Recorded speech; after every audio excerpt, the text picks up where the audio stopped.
வணக்கம்.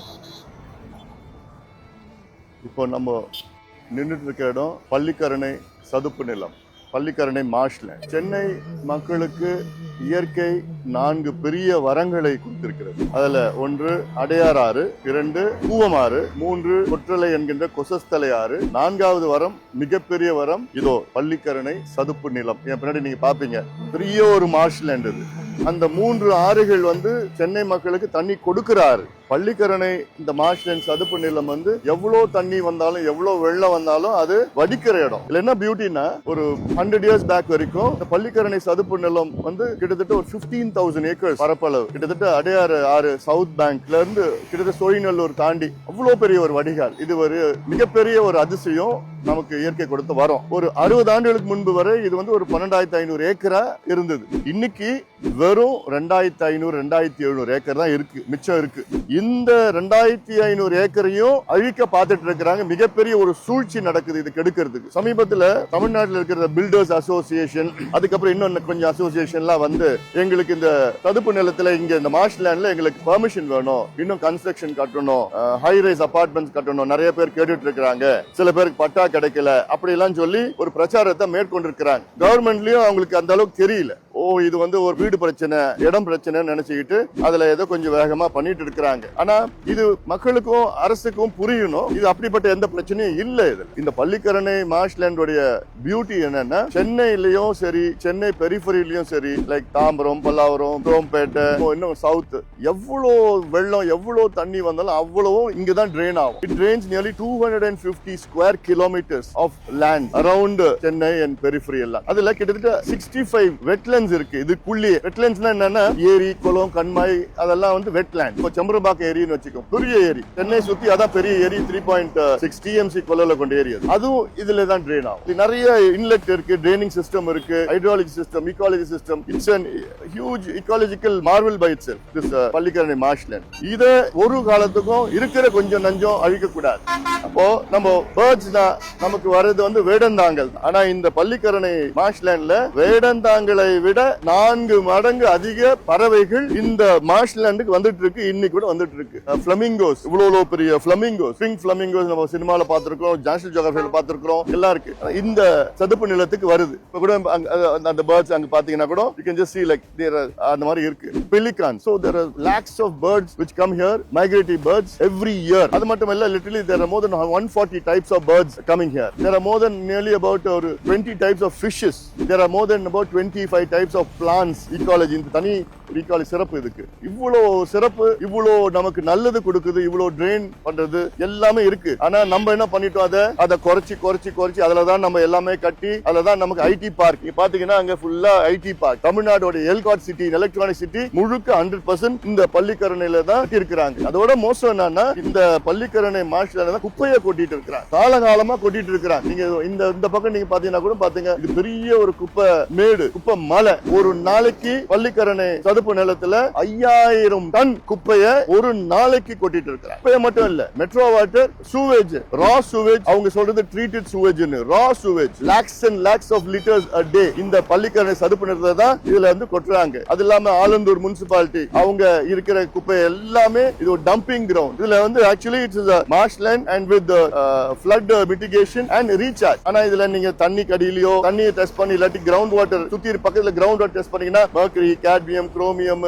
என்னென்ன கெடுதலோ மனுஷனுக்கு அத்தனையும் இந்த தண்ணியில இருக்கும். எல்லாத்துக்கும் கூட என்னன்னா, இந்த பள்ளிக்கரணை சதுப்பு நிலம் ராம்சார் கன்வென்ஷன்ல நமக்கு அங்கீகரிக்கப்பட்டது. ராம்சார் கன்வென்ஷன் 1971ல ஈரான்ல ராம்சார் ஒரு இடத்துல a group of countries got together and said that நம்ம உலகத்தில் உள்ள அத்தனை வெட்லேண்ட்ஸும் சேவ் பண்ணணும், அதுக்கு ஒரு ட்ரீட்டி, கன்வென்ஷன். அந்த வகையில பாத்தீங்கன்னா இந்தியாவும் is a signatory to the Ramsar convention. அந்த வகையில் இந்தியால ஒரு 100 இடம் ராம்சார் அங்கீகரிக்கப்பட்ட பகுதிகளாக, பாதுகாக்கப்பட்ட பகுதிகள். அதுல ஒண்ணு பள்ளிக்கரணை மிக முக்கியமானது. கையெழுத்து போட்டிருக்கு இந்தியா. இதுல ராம்சார் கன்வென்ஷன் படி பாத்தீங்கன்னா இந்த பள்ளிக்கரணை சதுப்பு நிலம் 1248 ஹெக்டேர், கிட்டத்தட்ட ஒரு 2800 to 3000 ஏக்கர்ஸ் பாதுகாக்கணும். நிறைய ட்ரீட்டி, நிறைய கன்வென்ஷன், நிறைய சட்டங்கள், அதை மதிக்காம இப்போ எந்த அரசு வந்தாலும் இதுதான் செஞ்சுட்டு இருக்கிறாங்க. கடந்த கால அரசு எல்லாம் பாத்தீங்கன்னா அது எனக்கு வெளியில சொல்ல முடியல, அவ்வளவு மன வேதனை எனக்கு. எதுவுமே பண்ணல. இதுக்கு என்ன சொல்யூஷன்?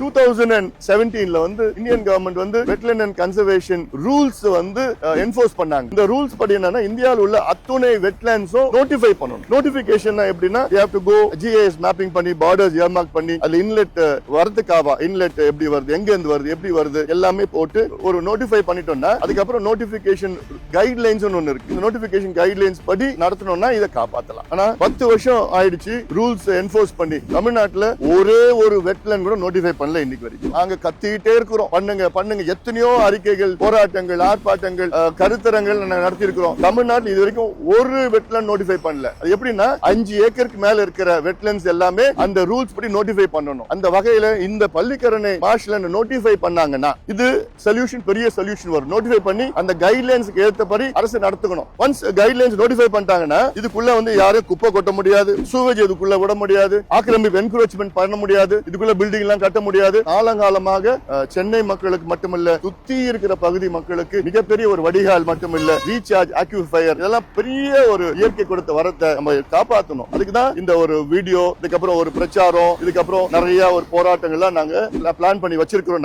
நான் கிட்டத்தட்ட 2003ல ஒரு சைக்கிள் பிரச்சாரத்தை மேற்கொண்டேன். அந்த சைக்கிள் பிரச்சாரத்துல பாத்தீங்கன்னா 5000 இளைஞர்கள் வச்சுட்டு சுத்தி ஒரு 22 கிலோமீட்டர் சுத்தி வந்த 2003ல இருந்து. இதன் பிறகு எத்தனையோ ஸ்டேட்மெண்ட், எத்தனையோ போராட்டங்கள், 2010ல போராட்டம், 2014ல ஸ்டேட்மெண்ட், 2016லயும் கவர்மெண்ட் கிட்ட ரூல்ஸ் நோட்டிஃபை பண்ணுங்க, ஆக்ட் பண்ணுங்க. தமிழ்நாடு வெட்லாண்ட் அத்தாரிட்டின்னு ஒன்னு இருக்கு. இந்த அத்தாரிட்டி இன்னைக்கு தூங்கிட்டு இருக்கு. இந்த அத்தாரிட்டியோட வேலை என்னன்னா இந்த வெட்லாண்ட நோட்டிஃபை பண்ணணும். சோ நோட்டிஃபை பண்ணாதான் இதுக்கு சொல்யூஷன். இப்ப என்ன பண்ணிட்டாங்க, சவுத் கிரீன் பெஞ்ச் என்ன பண்ணிட்டாங்க, அவங்க மிகப்பெரிய ஒரு ஜட்ஜ்மெண்ட் கொடுத்திருக்காங்க. என்ன ஜட்ஜ்மெண்ட்னா இந்த பள்ளிக்கரணை சதுப்பு நிலத்துக்கு 1 கிலோமீட்டர் சுத்தி பஃபர் ஜோன் ஒன்னு அறிவிச்சிருக்காங்க. அந்த பஃபர் ஜோன்ல எந்த கன்ஸ்ட்ரக்ஷனும் கட்டக்கூடாதுன்னு சொல்லிருக்காங்க. இப்போ அந்த கன்ஸ்ட்ரக்ஷன் கம்பெனி எல்லாமே சேர்ந்து ஒரு பிரச்சாரத்தை மேற்கொண்டு எங்களுக்கு பட்டா வரல, எங்களுக்கு கட்ட முடியல, எங்களுக்கு பில்டிங் இருக்கு, நாங்க மிடில் கிளாஸ், நாங்க வாங்கணும் இப்படி எல்லாம் சொல்லி ஒரு பிரச்சாரத்தை மேற்கொண்டிருக்கிறாங்க. எல்லா சொல்யூஷனும் நோட்டிஃபை பண்ணிட்டாங்கன்னா எந்தெந்த பகுதி அதுல உள்ள தண்ணி வரது, டிரைனேஜ் சிஸ்டம், ஹைட்ராலஜி சிஸ்டம் எல்லாமே அது மீறி இருக்கிற பகுதி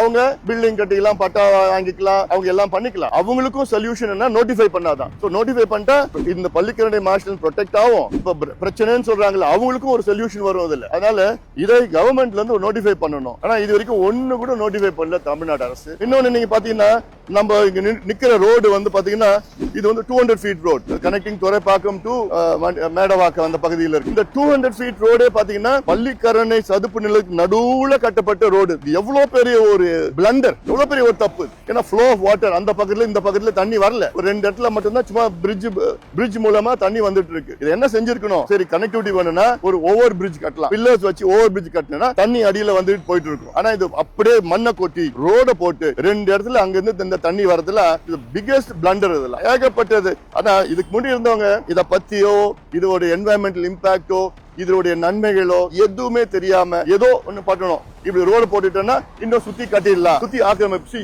all around me these are all buildings, all around me these are all buildings built right in the Pallikaranai marshland, which is against law, against nature. அதனால இதை நம்ம தான் இதை சரி செய்யணும். நம்மனா நீங்க யங்ஸ்டர்ஸ், ஃபியூச்சர் ஜெனரேஷன்ஸ் அவங்களுக்கு இந்த பள்ளிக்கரணை சதுப்பு நிலத்தை நம்ம காலங்காலமா பயனுள்ள ஒரு சதுப்பு நிலம், நல்ல தூய்மையான ஒரு சதுப்பு நிலம் அப்படின்னு நம்ம விட்டு செல்ல வேண்டும். அது நம்முடைய கடமையா நான் பாக்குறேன். இதை நம்ம எல்லாம் சேர்ந்து ப்ரொடெக்ட் பண்ணணும். This is a very very vital part of Chennai's ecosystem, Tamil Nadu's ecosystem, and this is Ramsar Treaties accredited marshland. இது நமக்கு எல்லாம் பெருமை. இது நம்ம காப்பாற்றணும். ஏன்னா இது அரசாங்கம், எத்தனையோ அரசாங்கம் இதுல எப்படி கட்டலாம், இதுல எப்படி ஆக்கிரமிப்பு, இதுல எது அனுமதி கொடுக்கலாம். சமீபத்தில் கூட பார்த்தீங்கன்னா 2000 கோடி இதுல அடுக்குமாடி கட்டுறதுக்கு அனுமதி கொடுத்தாங்க கடந்த காலத்துல. அது கோர்ட் மூலமா போய் அதை ரத்து பண்ணிருக்கோம். சோ இருக்கிற கொஞ்சம் நஞ்சம் மார்ஷ்லாண்டையும் அழிக்கிறதுக்கு எவ்வளவு சூழ்ச்சிகள், சதிகள், திட்டங்கள் போட்டுட்டு இருக்கிறாங்க. அது ஒரு பொழுதும் விடக்கூடாது. நான் உங்ககிட்ட all the youngsters, Gen Z மற்றும் all the youngsters, please rice up to save Pallikaranai marshland. This is our responsibility, this is your responsibility. இது இவ்வளவு ஆயிரம் ஆண்டுகள் வடிகாலாக, ஒரு டிரைனேஜ் ஆக, கிரவுண்ட் வாட்டர் ரீசார்ஜ் ஆக இருந்த பள்ளிக்கரணை சதுப்பு நிலம் இனி ஆயிரம் ஆண்டுகள் வருங்கால சந்ததியினருக்கு இது பயனுள்ள ஒரு ஈகோ சிஸ்டமா அப்படியே நம்ம பாதுகாக்கணும். இது நம்முடைய கடமை. இதற்கு எந்தெந்த வகையில நீங்க உங்களால முடியுமோ, எப்படி ரைட் அப்ஸ்ல இருந்து, ஆர்டிகல்ல இருந்து, போட்டோகிராஃபில இருந்து இங்க வாங்க, இந்த பேர்ட்ஸை பாருங்க, போட்டோஸ் எடுங்க, பதிவு பண்ணுங்க, இங்க இருக்கிற ஃப்ளோரா ஃபோனா எல்லாத்தையும் பாருங்க, இங்க இருக்கிற டிரைனேஜ் சிஸ்டம் பாருங்க. இது எல்லாம் பார்த்துட்டு நீங்க you should make a lot of noise so that the government notifies the entire Pallikaranai marshland and to save this for the future generations to come.